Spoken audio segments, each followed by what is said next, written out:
Good morning. Any fresh injury worries after Wednesday night? No, we didn't have any surprises there, and hopefully everybody will train well today and available for tomorrow. Yuri Timber and William Saliba, of course, weren't part of that squad in midweek.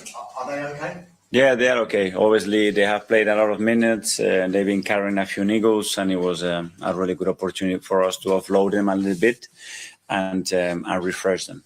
The news that broke this morning, great news for you. Max Dowman Yeah. signed a pre-contract agreement ahead of his first professional contract, and he'll be 17, make you feel old at the end of this year. But can you just put into words how happy you are and what message that sends from this football club? Yeah, it's a proud moment to see him yesterday signing that deal in front of his family and his loved ones. And yeah, big credit to everybody that has been involved in that journey with him to bring him all the way to the first team, and especially in the manner that they've done it. And now we have an amazing talent that day by day, I think we need to shape because it's so much there. Okay, Mikel, can you just reflect on the past week? Because I'm guessing you might have had to have lifted the players after Sunday. I know you've spoken about it pre the highlight game. How much did Wednesday night help, though, just to dispel everything that happened last week?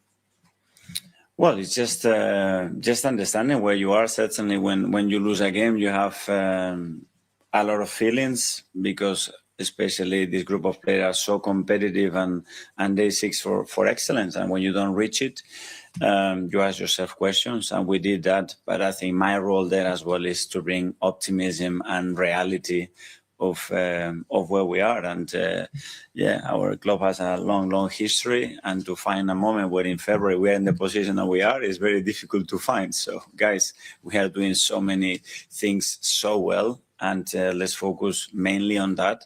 And for sure, we want to improve. We want to be better in every area, but with that sense as well of self-confidence and conviction that we are in the right path. You said you needed to bring optimism and reality. Did anyone need to lift you? No, in these moments, no. Normally, I'm the opposite. And when we are doing so well, I'm there with the stick to say, this is not good enough, this is not good enough. The other day, no, because I know how much they wanted, the amount of games and the demands that we put on those players every day. And those moments, they need to understand and feel that we are right behind them, that I'm mainly responsible for that. And that they keep playing with that freedom, with that enjoyment, as I discussed the other day, and make sure that journey is beautiful, because what is ahead is great, and everybody has to be part of that, but in a good sense and with good humor and with good optimism and looking forward to it. Can I ask you about Martin Odegaard? Yeah. It's 1 goal and 3 assists. I know numbers can say one thing, performance is another. Is there any part of you that's concerned, and is there any part of you that is thinking about maybe to take him out of the firing line a little bit and rest him? So those are the numbers, but we have to give the full numbers as well, that he's played much less minutes than any other season as well, because he's been 3 times injured. That's the reality. We want to improve that for sure. And we want him affecting the game in the area that we can win football matches, that's for sure. But if you know Martin, how he works every single day, I have no doubts that that will come. After nearly a year, Kai Havertz made his first start. Yeah. Is he ready to go again and start against Leeds? Is he fit enough? Is he strong enough? Yeah, he is ready. Obviously, he started the day. Obviously, it's been a long period, and now we need to manage that load and the games that we're going to select for him to start. But yeah, it was no reaction to that. I think it was super positive. You could see straight away the impact that he can have in the team. So yeah, he's ready. Just final one for me, just on Kai. How do you think he's going to help the other strikers in the team? Not only just for the load, but also to know that they've got that competition back again.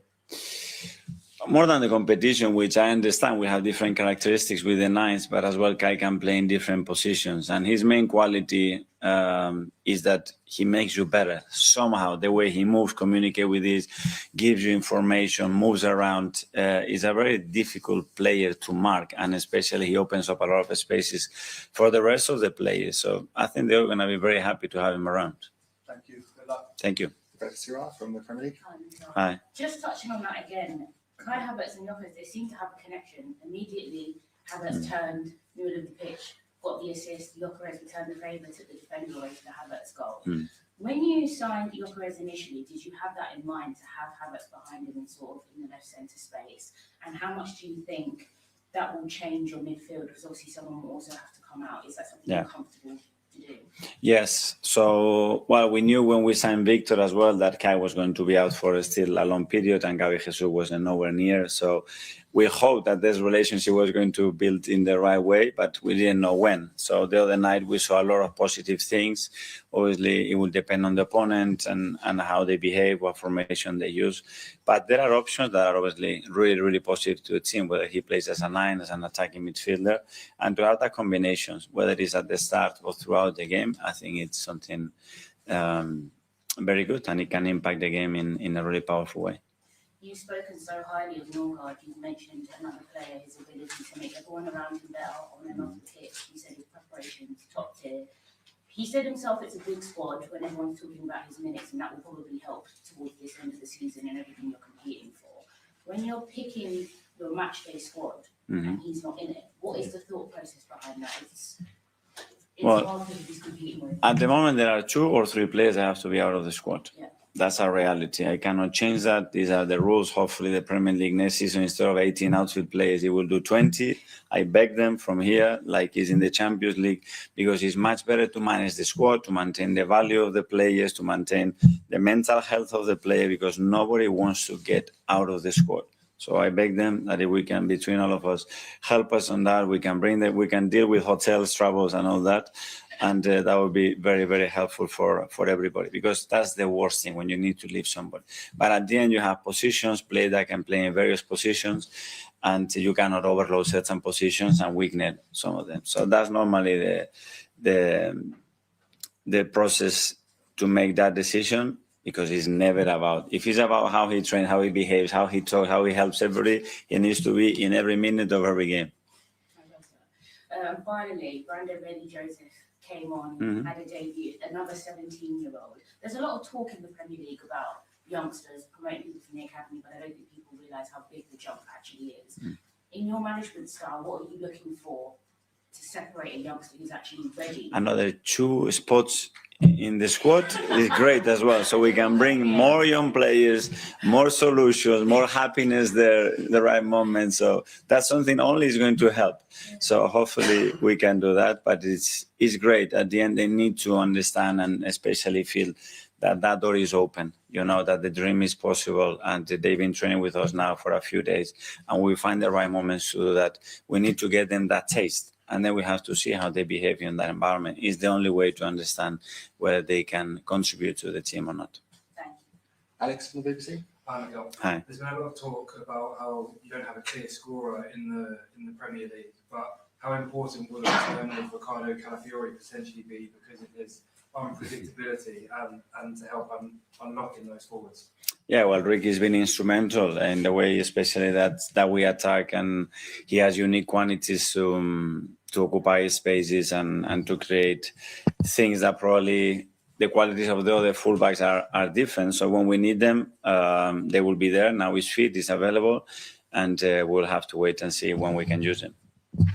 Tom? Mikel, congratulations on the Max agreement. Thank you. We heard previously that he suffered injuries similar to Mosquera, who's since returned to the squad. Yeah. I'm curious, what's the timeline with Max's return? It was a little bit more than Mosquera's. Obviously, we need to be as well. He's growing, and we need to be very careful. We're a little bit more protective.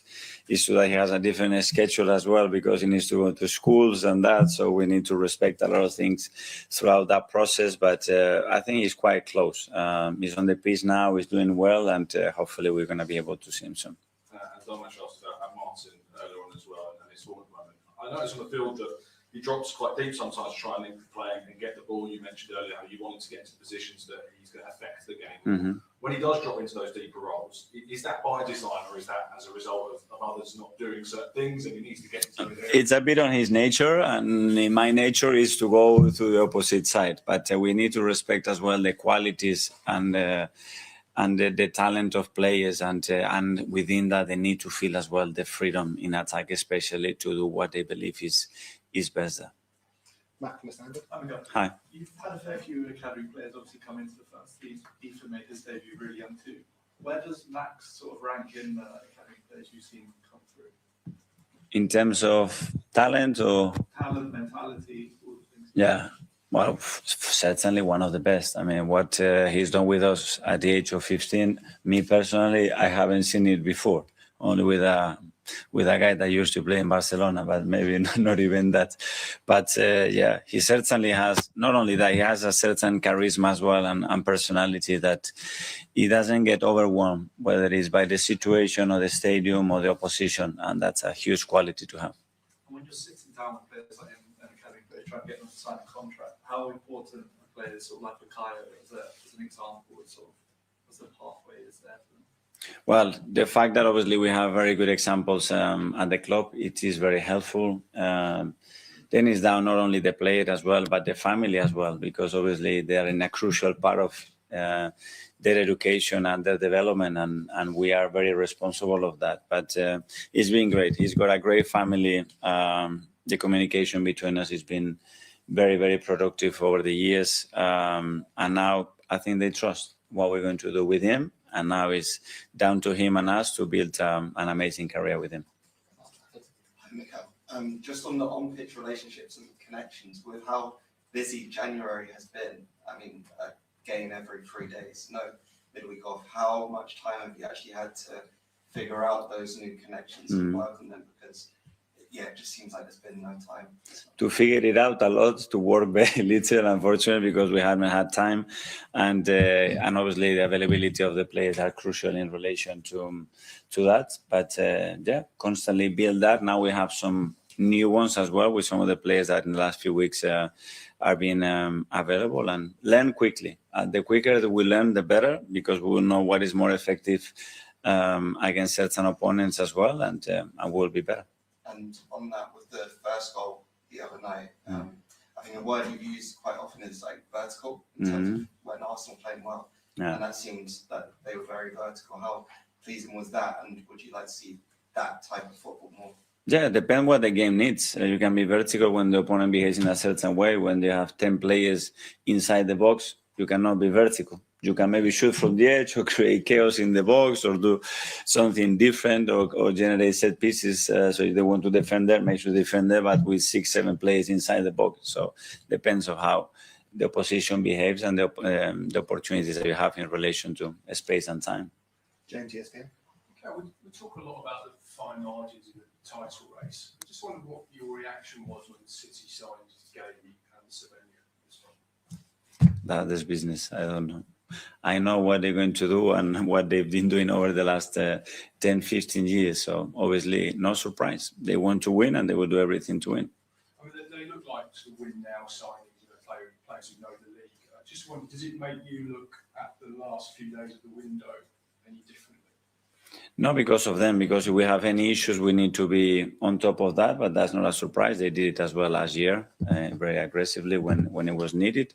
And we have our ambitions, but as well we have our own restrictions, and we need to know that we have to do what we can do and what we believe is the right thing to do.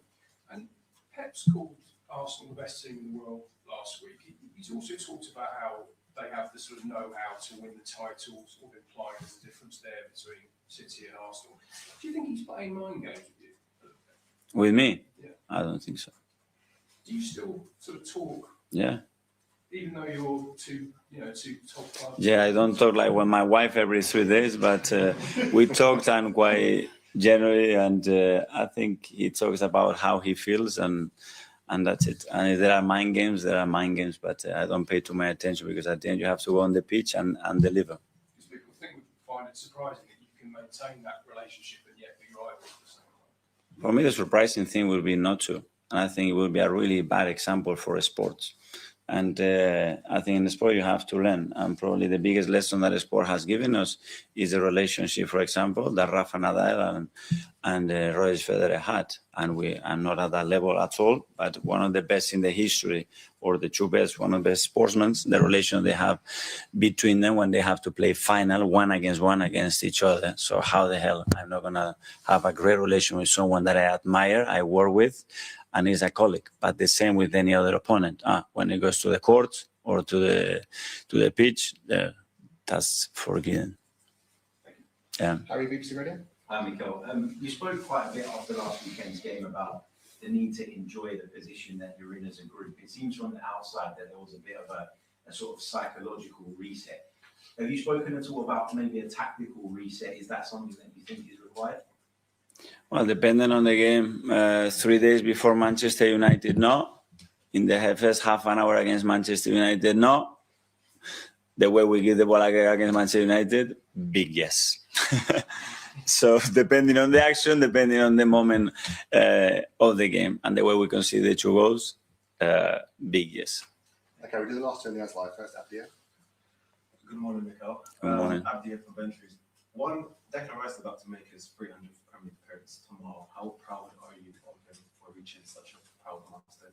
Yeah, especially at the age that he's doing that. I don't know how many players they've done that so early. So that shows the consistency, the professionalism that he has, because to be able to play only at this level is just already a big thing, but as well the manner and the performances that he's put in throughout those 300 games. And the second question is, only Arsenal and Chelsea have scored more set-piece goals than Leeds in the Premier League. How do you nullify that threat tomorrow? Well, first of all, understanding what they do, conceding very little, that's the best way for sure. And if we do concede, just to defend with your lives and good organization to try to prevent that happening. Phil from PA. Just picking up on your relationship with Pep, do you think it sort of shows that maybe the times have changed? Because obviously back in the day, say, Arsenal obviously didn't have a very good relationship with Fergie, really at each other's sort of throats. Do you think that's just sort of a sign of the times now that there's maybe less rivalry in sport than there was? I don't know, but I think that relationship was different. I know Pep since I was 15, and I lived 4.5 years with him every single day, so it is different. But I'm sure that Pep had a great relationship as well with Enzo, which I'm very aware of, and they work and they can be rivals because as well as the type of person that he had and the relationship that you build. But the same will happen with a player. I had players here, and then I have to play against Granit tomorrow, and I love Granit to bits. And if I have to play on the pitch, we go to war because I know how he is as well. But outside that, if I can help you with anything, I'm there for sure. Just pick up on something else you said earlier about having to expand the Premier League squads because it's affecting players' mental health if they're not selected. What did you mean by that? You've been able to see that firsthand that it's quite damaging if a player isn't selected. Well, because we have a really unique job, which is we have the ability to transform somebody's life, career, which is great. But as well, every week we have to tell somebody, tomorrow you don't do your job. You're not even allowed to travel with the team. So tell me a job that you do that. I cannot go to the kitchen tomorrow and say to two of the chef, today you don't cook, just go there and see how they cook or go home. It's really tough. So someone that wants to feel part of that, he needs to be there, he needs to travel, he needs to be there, and he has to have the feeling that he has a chance. When you take that chance away, you have to leave that player because he feels that he's not good enough. Because at the end, your decision is clear. I choose another 20 players in front of you. And I think this is something avoidable. Why? Because the demands on games are bigger, so we need bigger squads. So it doesn't make a lot of sense to restrict that, in my opinion. So I think we need to expand that and give the possibility to allow everybody to be part of that. And then we can make the right choice in relation to the game. And then we can manage better the minutes, the psychological and emotional moment, and then how we want to change the game. And I think it's better for absolutely everybody. That's my opinion.